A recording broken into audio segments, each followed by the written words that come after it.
नमस्कार, मैं हूं सुमन मेहता और स्वागत है आपका। दुनिया की आबादी 7 अरब से ज़्यादा हो गई है और ये बेतहाशा बढ़ रही है। ऐसा लगता है फिलहाल जनसंख्या वृद्धि किसी भी दौर से ज़्यादा हो रही है, बावजूद इसके कि सालाना जनसंख्या वृद्धि दर में कमी दर्ज की गई है। 60 के दशक के आखिरी वर्षों में सालाना वैश्विक जनसंख्या वृद्धि दर 2.1% थी, जो 2011 में 1.2% हो गई। अभी वैश्विक आबादी में हर साल 8.5 से 9 करोड़ की वृद्धि हो रही है। संयुक्त राष्ट्र का अनुमान है कि भविष्य में कुछ बड़े अफ्रीकी व दक्षिण एशियाई देश ही वैश्विक आबादी को तेजी से बढ़ाएंगे।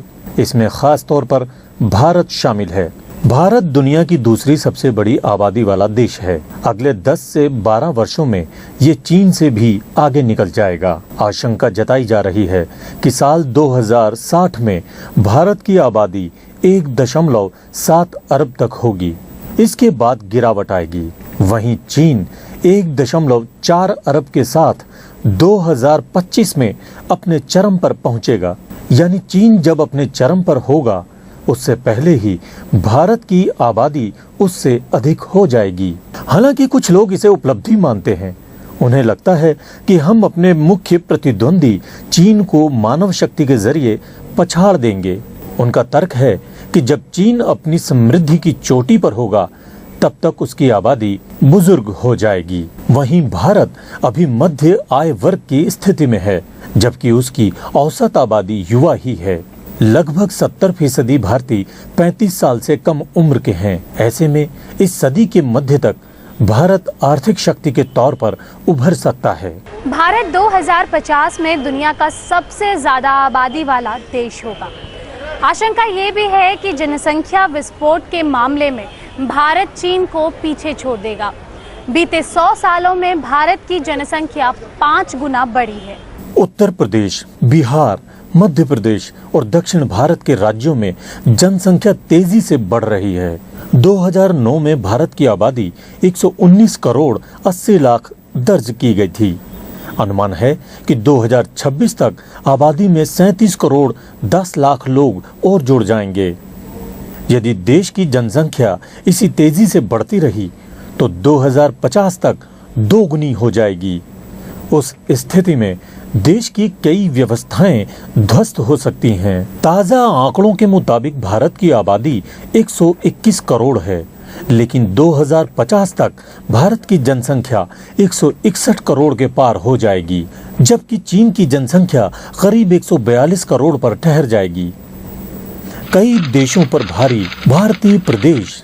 उत्तर प्रदेश की आबादी ब्राजील की आबादी के करीब करीब बराबर है। महाराष्ट्र की आबादी मेक्सिको के बराबर है। बिहार की आबादी 9 करोड़ के करीब है, जो जर्मनी की जनसंख्या 8 करोड़ 30 लाख से ज्यादा है। उत्तर प्रदेश की आबादी 22%, दक्षिण भारतीय राज्यों की आबादी 13% और बिहार की आबादी 8% प्रति वर्ष की विस्फोटक दर से बढ़ रही है। हर साल 1.70 करोड़ की बढ़ोतरी। भारत में बीते 5 साल में जनसंख्या वृद्धि की दर 1.4% रही है। यानी हर साल जनसंख्या में करीब 1 करोड़ 70 लाख लोग जुड़ रहे हैं। बढ़ती जनसंख्या के लिए संसाधन जुटाना कभी न खत्म होने वाली मुश्किल की तरह है। पूर्वोत्तर राज्यों और उत्तराखंड में जनसंख्या 1% की दर से बढ़ रही है। जनसंख्या स्थिर करने के मामलों में पूर्वोत्तर राज्य छत्तीसगढ़ और झारखंड बाकी राज्यों से काफी आगे हैं। बच्चों की अकाल मृत्यु दर ज्यादा होने की वजह से भी जनसंख्या बढ़ रही है। अकाल मौत के डर से लोग ज्यादा बच्चे पैदा करते हैं। कम उम्र में शादी और जल्द गर्भधारण के मामले भी जनसंख्या की आग में घी का काम कर रहे हैं। लड़के की चाहत और लड़का पैदा ना होने तक बच्चे पैदा करने जैसे मामले भी भारत में आम हैं। बढ़ती आबादी के साथ ही देश के कई राज्यों में लिंग अनुपात भी बुरी तरह गड़बड़ा गया है। 2009 में भारत की आबादी 119 करोड़ 80 लाख दर्ज की गई थी। अनुमान है कि 2026 तक आबादी में 37 करोड़ 10 लाख लोग और जुड़ जाएंगे। यदि देश की जनसंख्या इसी तेजी से बढ़ती रही तो 2050 तक दोगुनी हो जाएगी। उस स्थिति में देश की कई व्यवस्थाएं ध्वस्त हो सकती है। साल 2010 में भारत की औसत उम्र 25 साल थी। वहीं इसकी तुलना में चीन की 35, अमेरिका की 47, जर्मनी की 44 और जापान की 45 थी। पेश है हमारी एक रिपोर्ट। संयुक्त राष्ट्र के जनसंख्या विभाग के मुताबिक साल 2050 में भारत की औसत आयु 37, चीन की 49, अमेरिका की 40, जर्मनी की 49 और जापान की 52 होगी। साफ है, हम विश्व की आर्थिक शक्ति का जो ख्वाब देख रहे हैं वो पूरा हो सकता है। इसी को दुनिया जनसांख्यिकी लाभांश कहती है। इस जुमले को आबादी विशेषज्ञ डेविड ब्लूम ने 90 के शुरुआती वर्षों में गढ़ा था। उनके मुताबिक जब किसी देश की आबादी में युवाओं की संख्या अधिक हो तो उससे उस देश की अर्थव्यवस्था पर सकारात्मक असर पड़ता है। दरअसल 15 से 59 साल की कामकाजी उम्र को फायदेमंद माना जाता है। फिलहाल भारत की कामकाजी आबादी में अधिकतर युवा 15 से 34 साल के हैं। नतीजतन देश की अर्थव्यवस्था के पास दूसरे देशों के मुकाबले तेज गति से विकास करने की क्षमता है। लेकिन क्या आने वाले कुछ वर्षों में भारत इसका लाभ उठा पाएगा? देश की कामकाजी आबादी 1970 में 29 करोड़ 60 लाख थी, जो 2010 में 75 करोड़ 70 लाख हो गई। ये नाटकीय वृद्धि है। इस आधार पर 2050 में यह आबादी 1 अरब 4 करोड़ 80 लाख हो जाएगी, जबकि उसी वक्त चीन में इसके ठीक विपरीत रुझान दिखेंगे। पारंपरिक राय यह है कि भारत अपनी पूरी युवा शक्ति से श्रम की अधिकतम क्षमता को विकसित कर लेगा, क्योंकि उसके पास अपेक्षाकृत बेहतर शिक्षा तंत्र है। भारत के सामने अभी कई चुनौतियां हैं। उसे युवा कामगारों से बड़ा लाभ तभी मिलेगा जब उन्हें उत्पादक करियर मुहैया कराने को देश कड़ी मेहनत करे।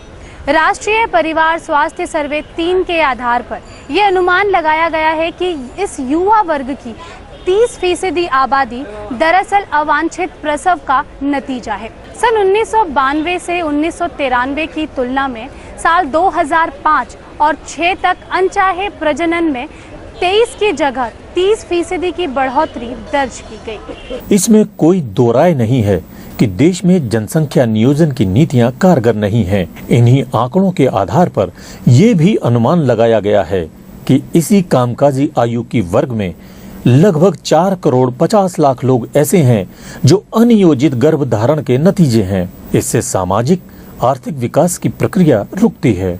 इसका परिणाम होता है उनका कमजोर शारीरिक विकास, विद्यालयों में खराब प्रदर्शन, दैनिक कार्यों के प्रति लापरवाही, जिनसे कार्य क्षमता व कार्य उत्पादकता पर असर पड़ता है। इससे इस वर्ग की आमदनी क्षमता घटती है। इसकी तस्वीर गरीबी, कुपोषण, भूखमरी और बेरोजगारी के साथ भोजन, पानी व जगह की कमी के तौर पर दिखती है। ये हालत तब है जब भारत 1991 से विकास प्रयासों के प्रति प्रतिबद्ध है। बावजूद इसके भारतीय नीति निर्धारक अब तक अनचाहे प्रजनन व वहनीय विकास को जोड़कर नहीं देख पाए हैं।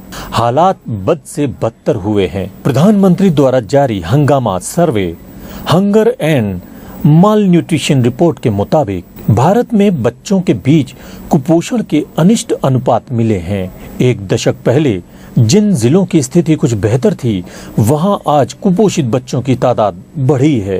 रिपोर्ट खुलासा करती है कि 40% बच्चे कम वजन वाले हैं और 60% का शारीरिक विकास थम चुका है। वहीं भारत के अधिकतर भागों में स्कूली शिक्षा की हालत दयनीय है। जहां तक उच्च शिक्षा की बात है तो उसे भी बहुत बेहतर नहीं कहा जा सकता। विश्वविद्यालयों को संसाधनों की जबरदस्त कमी से जूझना पड़ता है। इससे उनकी गुणवत्ता प्रभावित हुई है। उनके सामने छात्रों को रोजगार बनाने लायक समस्या है। जाहिर है भारत अपने जनसांख्यिकी लाभांश को भुनाने से चूक रहा है। दरअसल इसका फायदा उठाने के लिए व्यवस्थित योजना और क्रियान्वयन की जरूरत है।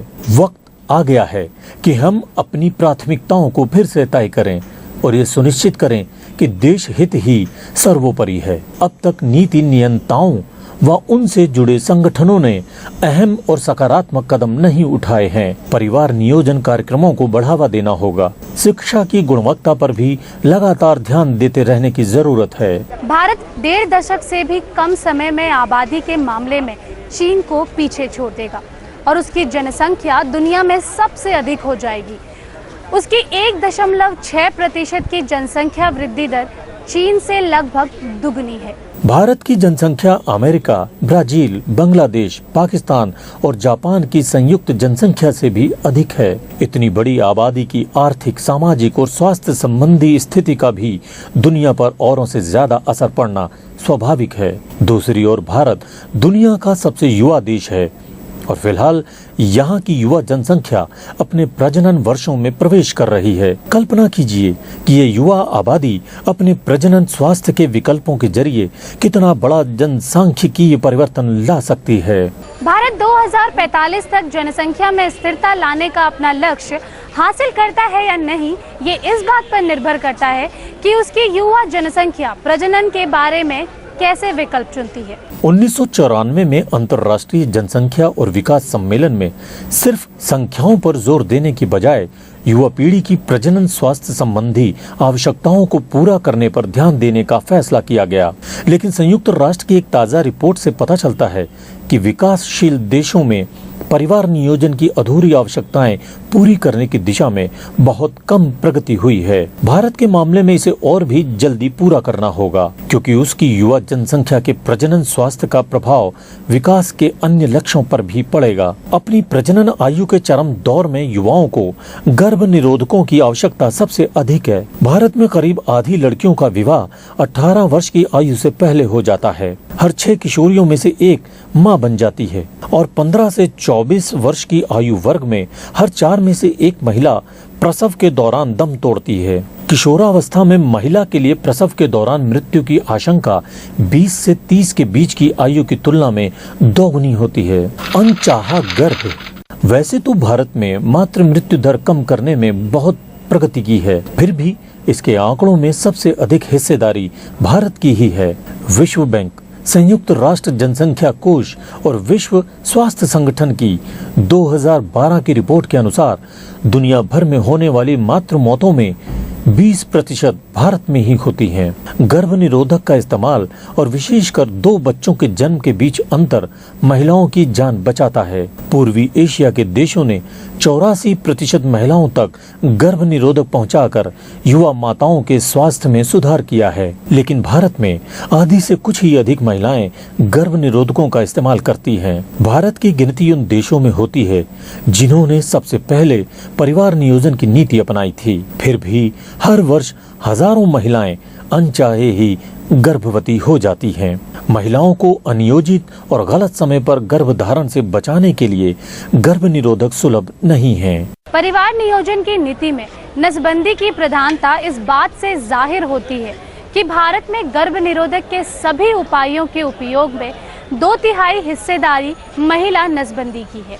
नसबंदी पर बहुत अधिक निर्भरता का अर्थ ये है कि जन स्वास्थ्य प्रणाली दंपतियों को संतानों के बीच अंतर रखने के लिए रिवर्सेबल गर्भ निरोधक का विकल्प नहीं दे पाई है। तमाम अध्ययनों से बार बार ये बात सामने आई है कि लोगों के पास गर्भ निरोधक के विकल्पों के बारे में पूरी सूचना नहीं है। गर्भ निरोधक उपायों की अधिक सुलभता से महिलाओं को अपने परिवार नियोजित करने के साधन मिलेंगे। अध्ययनों से पता चला है कि भारत में अधिकतर दंपत्ति, विशेषकर अशिक्षित और ग्रामीण क्षेत्रों के निवासी दंपत्ति मिलकर ये फैसला नहीं लेते कि कब और कितने बच्चे पैदा करने हैं, और अधिकतर ये फैसले पुरुष ही करते हैं। सूचना और सेवाएं आसानी से सुलभ होने पर महिलाएं खुद आगे बढ़कर अपने परिवार को नियोजित कर सकेंगी। अगर कोई महिला अपने परिवार को नियोजित कर सकती है तो अपनी बाकी जिंदगी को भी नियोजित कर सकती है। नसबंदी अधिकतर महिलाएं कराती हैं, जबकि एनएसवी की व्यापक उपलब्धता को देखते हुए पुरुष नसबंदी कहीं आसान विकल्प है। अच्छी खबर यह है कि कई सर्वेक्षणों में पुरुषों ने माना है कि परिवार नियोजन सिर्फ उनकी पत्नियों की जिम्मेदारी नहीं है। लड़कियों की शिक्षा का सीधा संबंध परिवार नियोजन के उपायों और जनसंख्या में स्थिरता का लक्ष्य हासिल करने से है। आंकड़े बताते हैं कि भारत में पढ़े लिखे पुरुष और महिलाएं देर से शादी करते हैं और कम बच्चे पैदा करते हैं। नियोजन की नई पहल। भारत की युवा जनसंख्या में विवाह से पहले शारीरिक संबंध बनाने की प्रवृत्ति बढ़ रही है। IIPS जनसंख्या परिषद के अध्ययन से ये बात साबित हो गई है। समग्र यौन शिक्षा की आवश्यकता आज पहले से कहीं अधिक है। यौन शिक्षा देने का मतलब शारीरिक संबंध बनाने की अप्रत्यक्ष अनुमति नहीं है। सच तो ये है कि लड़के लड़कियों को यौन स्वास्थ्य के बारे में सही सूचनाएं मिल ही नहीं पाती हैं। अगर इसी तरह भारत की जो जनसंख्या है वो बढ़ती रही तो ये न्योता है बेरोजगारी को, हमारे देश में बढ़ती भुखमरी को। साथ ही कई ऐसी परेशानियां भी होंगी जिसका परिणाम हम सभी को भुगतना पड़ेगा। उम्मीद करती हूँ आपको हमारी आज का ये एपिसोड पसंद आया होगा। फिर होगी मुलाकात, तब तक के लिए सुमन मेहता को दीजिए इजाजत। नमस्कार।